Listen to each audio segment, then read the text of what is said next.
From VOA Learning English, this is the Technology Report in Special English. Chinese companies Huawei and ZTE have pushed back against accusations that they present a national security threat to the United States. The companies are part of China's telecommunications industry. The House Intelligence Committee released a report on the issue last week. Committee Chairman, Republican Congressman Mike Rogers, spoke about the year-long investigation that led to the report. He said, "The investigation concluded that the risks associated with these companies providing equipment and services to U.S. critical infrastructure undermines the core U.S. national security interests."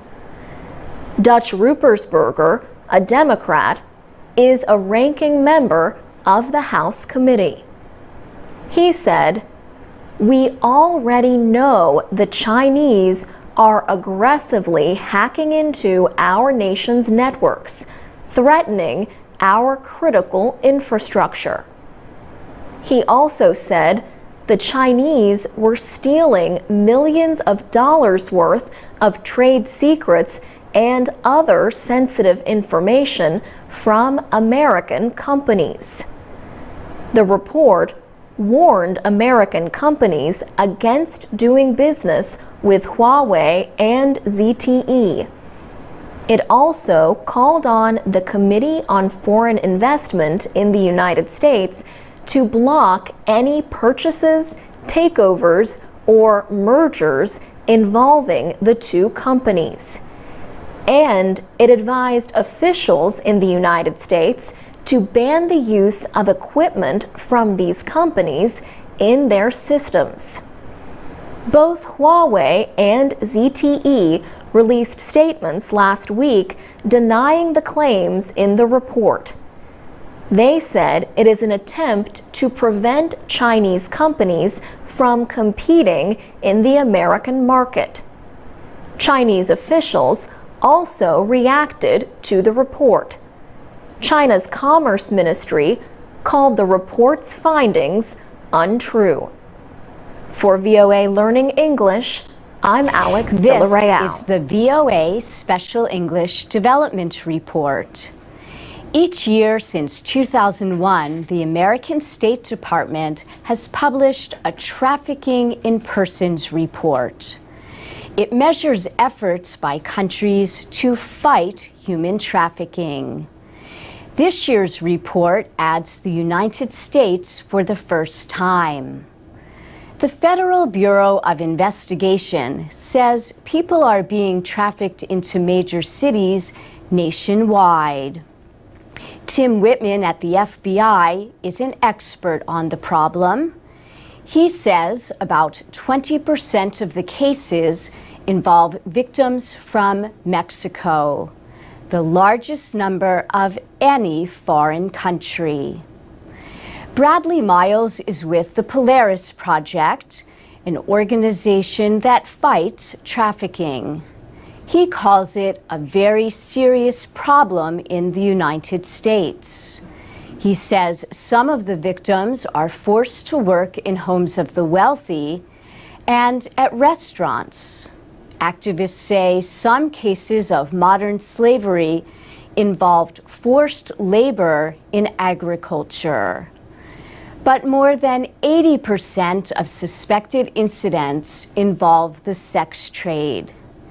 That was the finding of a study by the Human Smuggling and Trafficking Center, established by Congress. The Polaris Project operates a telephone hotline that receives calls from around the country, from states such as Texas, California, New York, and Florida. Bradley Miles says one of the top 5 cities where calls come from is Washington.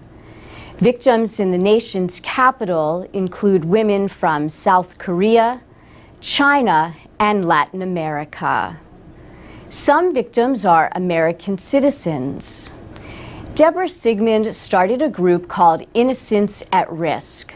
She says most of the victims of human trafficking come from economically troubled countries. She said they want to think that they can come to America and have a great job, so it's very easy to fool them.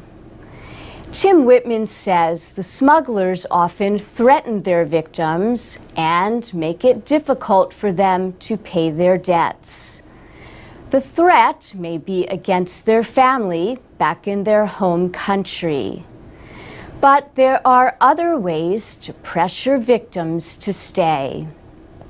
He said a common threat is, if you leave, I'm going to report you to immigration, and you'll be arrested.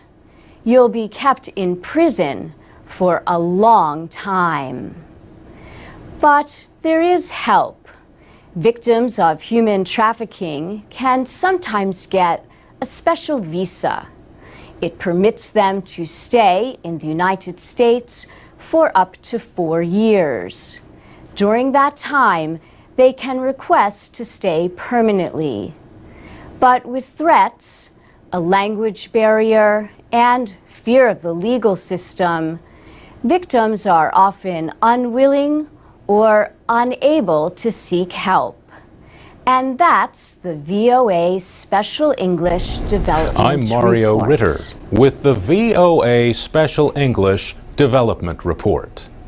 The latest Global Hunger Index report says the number of hungry people worldwide has fallen 25% since 1990. Last year, the estimate topped 1 billion people for the first time. But this year's report says the number of people not getting enough to eat has fallen to 925 million. Still, many experts worry that hunger rates are not falling fast enough to meet United Nations goals.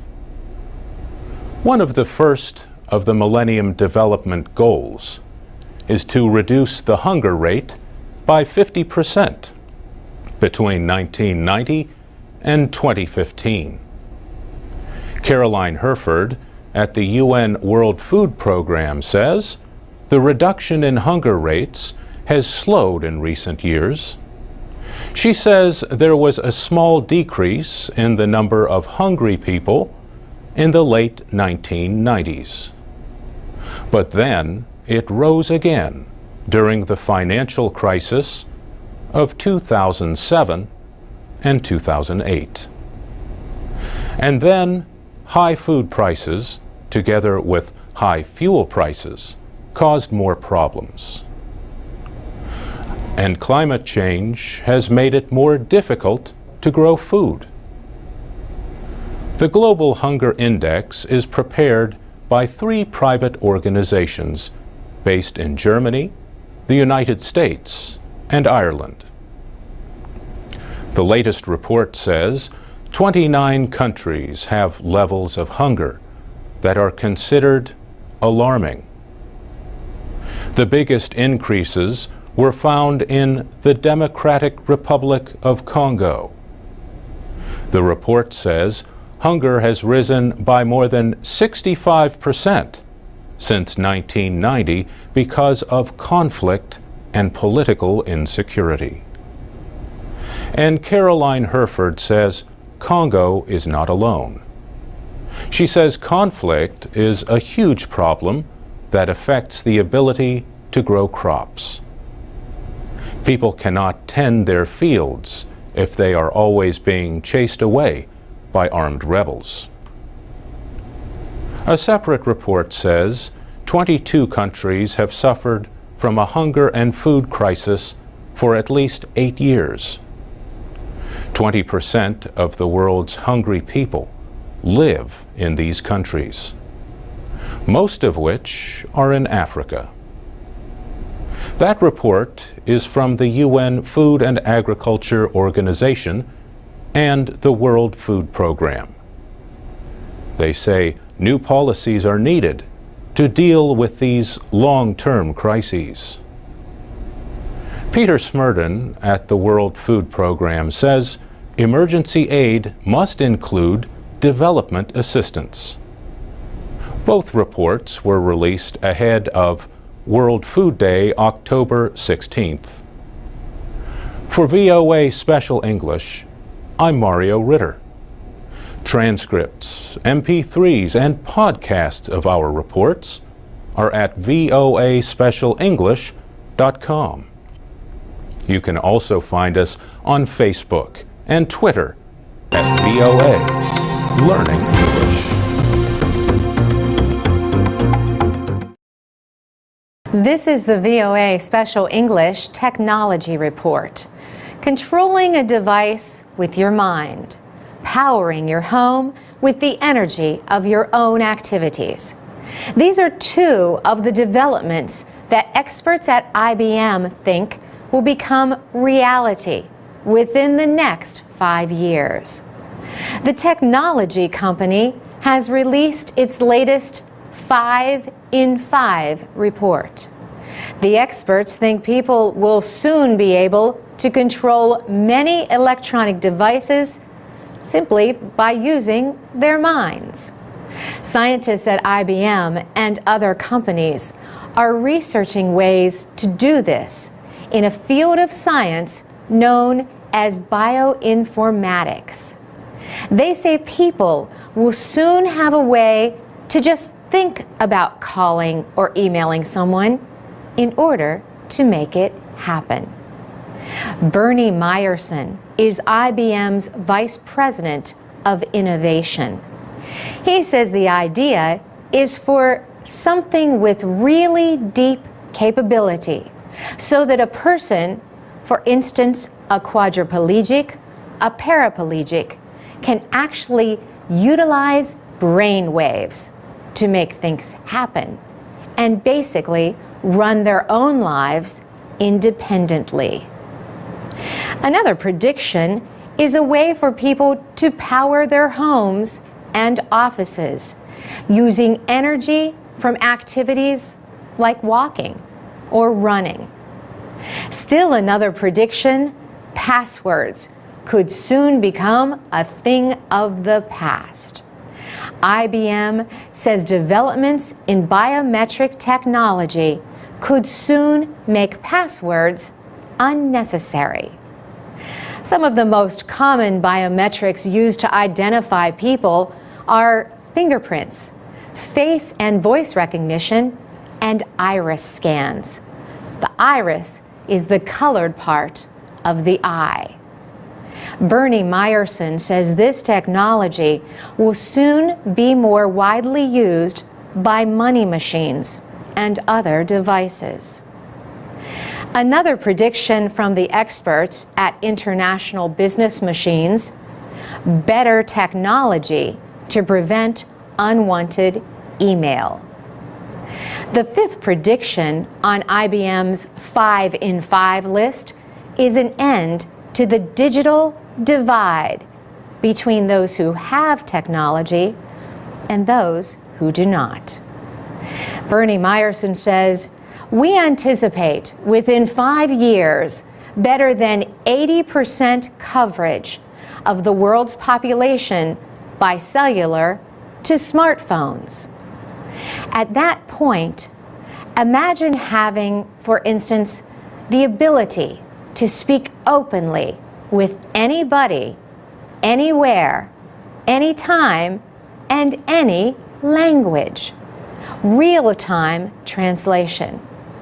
Literally, the old Star Trek idea of the universal translator coming to be, and how the world would change if there were that kind of communication and openness. And that's the VOA Special English Technology Report. For VOA Special English, I'm Carolyn Presutti.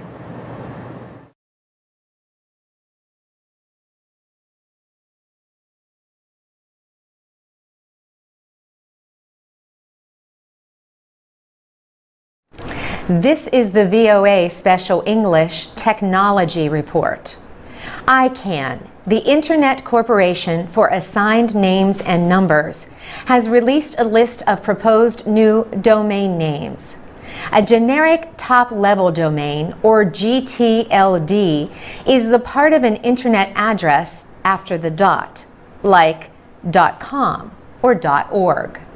Currently, there are 22 of these top-level domains in use, but there soon could be as many as 1,000 or more. Rod Beckstrom is president of ICANN. He says the organization received almost 2,000 requests for new domains during the application period, which ended in May. He called the release an historic day for the Internet and for more than 2 billion people around the world who depend on it. He said the Internet is about to change forever. More than 900 of the requests for new generic top-level domains came from North America. Only 17 were from Africa. Each application required a payment of $185,000. Some businesses like Amazon, Apple, Microsoft, and Google applied for domain name extensions. .app was one of the most sought-after names. ICANN received 13 requests for the right to own that one. There were 3 applications for .dog, but none for .cat. .love, .wedding, .sexy, and .porn also made the list of proposed top-level domains. But Mr. Beckstrom says no names are guaranteed. These are just applications that are not yet approved, and some may not be. In his words, none of them will enter the Internet until they have undergone a rigorous, objective, and independent evaluation. ICANN began a 60-day comment period when it released the list in June. It also began a 7-month objection period. An ICANN spokesman said this is for anyone who wants to oppose an application for a domain name. The spokesman said objections will be decided in a formal, independent dispute resolution process. ICANN says it will begin processing the applications for new top-level domain names in batches of 500 at a time. The first group is not expected to begin operating until the first part of 2013.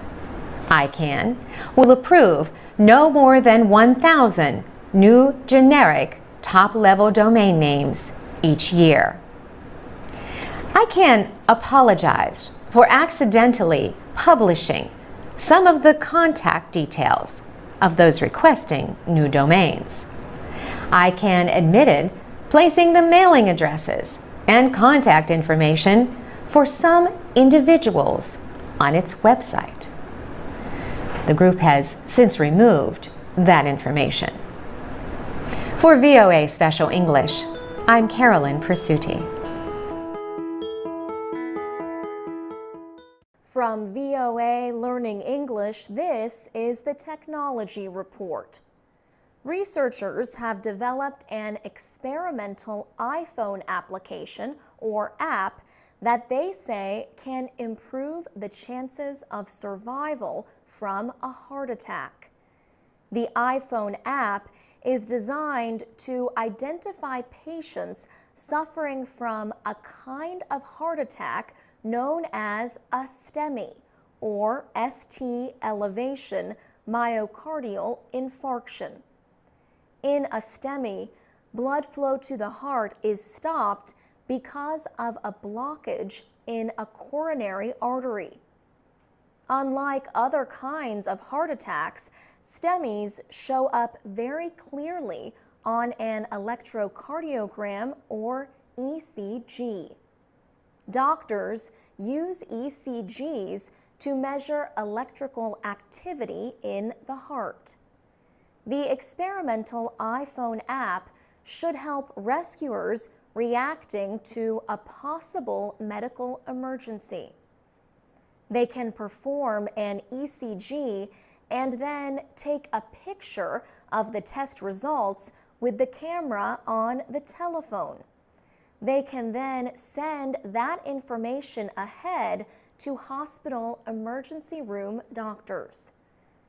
The iPhone app is the work of David Burt and his students at the University of Virginia in Charlottesville. He says the app can help save lives by preparing doctors for the arrival of the STEMI patient as early as possible. He says doctors can mobilize their system so that they can perform a catheterization to unblock the artery or some other treatment. David Burt and his team tested the app 1,500 times over 3 American cellular telephone networks in a populated area. He said the app was successful within less than 10 seconds, about 94% of the time. The developers are now testing the iPhone app in rural areas where cell phone reception is more problematic than in cities. For VOA Learning English, I'm Alex Villarreal. This is the VOA Special English Development Report. The World Health Organization says obesity rates are rising in Pacific Island countries. So too are health problems linked to being overweight.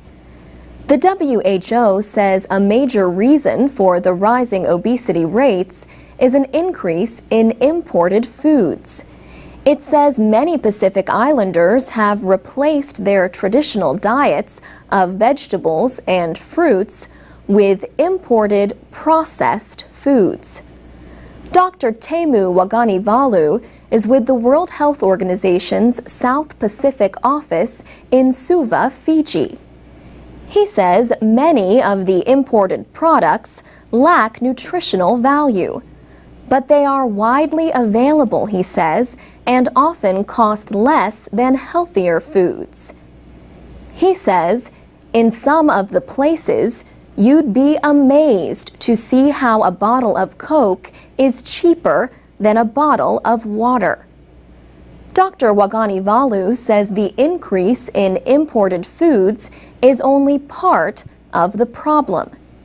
He says problems with agriculture production limit the availability of healthier foods, and a lack of physical activity among many Pacific Islanders only adds to the obesity problem. The WHO says more than 50% of the population is overweight in at least 10 Pacific Island countries. The rate is as high as 80% among women in the territory of American Samoa. Fiji had the lowest obesity rate at 30%. In all, almost 10 million people live in Pacific Island countries. The WHO estimates that about 40% of them have health disorders related to diet and nutrition. Diabetes rates are among the highest in the world. 47% of the people in American Samoa have diabetes. So do 44% of the people in Tokelau, a territory of New Zealand. By comparison, the diabetes rate is 13% in the United States, a country that has its own problems with rising obesity. Officials also note an increase in nutritional problems like anemia and not enough vitamin A in the diets of Pacific Islanders. Dr. Waganivalu says treating conditions related to obesity and diet puts pressure on limited health resources and budgets. Earlier this year, leaders of island nations met in Vanuatu for the first ever Pacific Food Summit. Dr. Waganivalu says the issues are finally getting the attention they deserve. And that's the VOA Special English Development Report. You can post comments and find transcripts, MP3s, and podcasts of our programs at voaspecialenglish.com.